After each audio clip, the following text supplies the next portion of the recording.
নমস্কার প্রিয় শ্রোতাবৃন্দ, আপনাদের সকলকে জানাই সনাতন ধর্মের প্রণাম।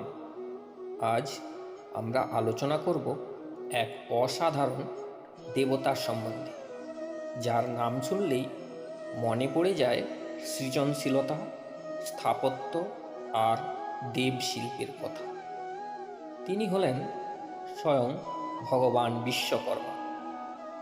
তাঁকেই বলা হয় দেবতাদের স্থাপত্যি, স্বর্গীয় কারিগর এবং বিশ্বের প্রথম প্রকৌশলী। কিন্তু প্রশ্ন হচ্ছে, তিনি কে? তার জন্মকাহিনী কি বলে?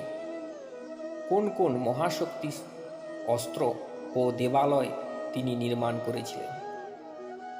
আর আজও কেন আমরা বিশ্বকর্মা পূজা করি? এই সব রহস্য আমরা ধাপে ধাপে শুনব ও এই ভিডিওতে।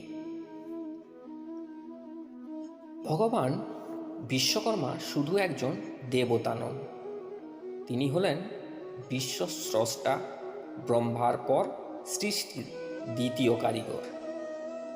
ঋগ্বেদ তাকে উল্লেখ করেছে বিশ্বকর্মা, অর্থাৎ যিনি গোটা বিশ্বের কর্ম পরিচালনা করেন। তিনিই হলেন দেবলোকের স্থপতি। যেমন আজ আমরা স্থপতি, ইঞ্জিনিয়ার, ডিজাইনার এদের সম্মান দিই, ঠিক তেমনি দেবতাদের মাঝে এই ভূমিকা পালন করেন বিশ্বকর্মা। তাকে কারিগর দেবতা, শিল্পের দেবতা এবং স্থাপত্যের দেবতা বলা হয়। বিভিন্ন পুরাণে তার জন্ম বিভিন্ন বর্ণনা করে গেছে।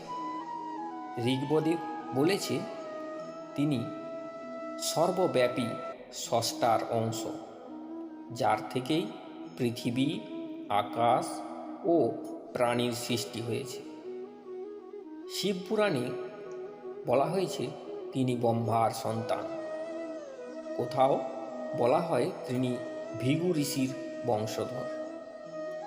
তার 5 পুত্র ছিল: ময়দানব, মনু, ত্রষ্টা, শিল্পী ও দেবাগ্নি। এক কন্যা ছিল, তার নাম সংজ্ঞা, যিনি সূর্যদেবের পত্নী। তার প্রতিটি বংশধরই কোনো না কোনোভাবে কারিগরি, স্থাপত্য বা দেবশিল্পের সঙ্গে যুক্ত ছিলেন। ভগবান বিশ্বকর্মার সৃষ্টিশীলতা সীমাহীন। পুরাণে তার অসংখ্য কর্মের উল্লেখ করা আছে। ইন্দ্রের অমরাবতী নগরী, স্বর্গের সবচেয়ে সুন্দর প্রাসাদ ও রাজপথ বিশ্বকর্মাই সৃষ্টি করেছিলেন। শিবের ত্রিশূল, ভগবান শিবের ভয়ঙ্কর অস্ত্র যা অসুর সংহার হয়, সেটিও তার হাতেই তৈরি। বিষ্ণুর সুদর্শন চক্র, যে চক্র দিয়ে অসংখ্য দানবের বিনাশ হয়েছে, সেটি বিশ্বকর্মারই তৈরি। অগ্নিদেবের আগ্নেয়াস্ত্র এবং যমদেবের দণ্ডের ন্যায় প্রতিষ্ঠার জন্য যমদেব যে দণ্ড ব্যবহার করেন, সেটিও তারই সৃষ্টি। কুবেরের মহাপ্রসাদ,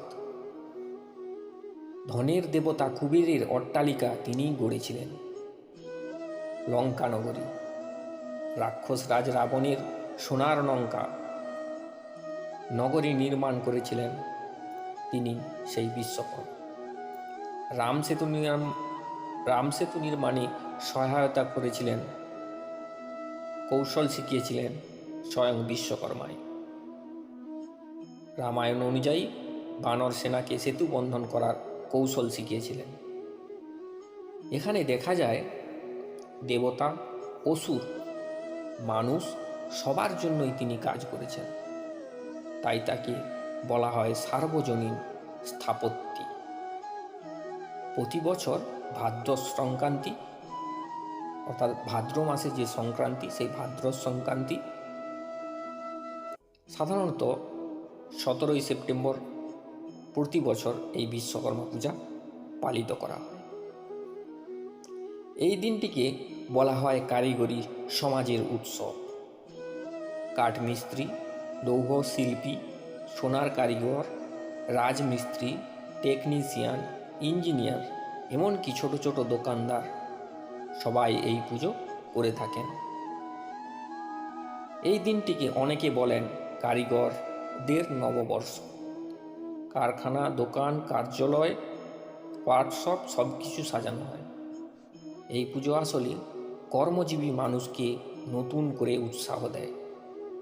ভগবান বিশ্বকর্মার কাছে প্রার্থনা করা হয় কাজের উন্নতি হোক, জীবনে শান্তি আসুক এবং শ্রম যেন পূজার সমান সম্মান পায়। শাস্ত্রে বলা হয়েছে বিশ্বকর্মা হলেন শিল্প ও প্রযুক্তির আদি দেবতা। তিনি শেখান কর্মই পূজা। আর বৈজ্ঞানিকভাবে বিশ্বকর্মা পূজার যদি তাৎপর্য করা হয় তাহলে সেগুলি হলো শ্রমকে সম্মান দেওয়া, প্রযুক্তি ও কারিগরি বিদ্যার গুরুত্ব স্বীকার করা, কর্মজীবী সমাজকে ঐক্যবদ্ধ করা। আধুনিক যুগে বিজ্ঞানীরা বলেন সভ্যতার ভিত্তি দাঁড়িয়েছে শ্রমিক, কারিগর আর কৌশলীদের কাঁধে। বিশ্বকর্মা পূজা তাদের প্রতি এক বিশাল শ্রদ্ধাশীল। আজকের দিনে শুধু ভারতেই নয়, নেপাল, বাংলাদেশ, ভুটান সর্বত্রই বিশ্বকর্মা পূজা হচ্ছে। ছোট সাইকেল মেরামতির দোকান থেকে শুরু করে বিশাল বিমান কারখানা পর্যন্ত সর্বত্রই ভগবান বিশ্বকর্মার পূজা, প্রতিমা পূজা স্থাপন করে পুজো করা হয়। এতে বোঝা যায় তিনি আসলে সবার দেবতা। কর্মজীবী মানুষের ভক্তি, পরিশ্রম ও সৃষ্টিশীলতার সঙ্গে তার নাম জড়িয়ে আছে।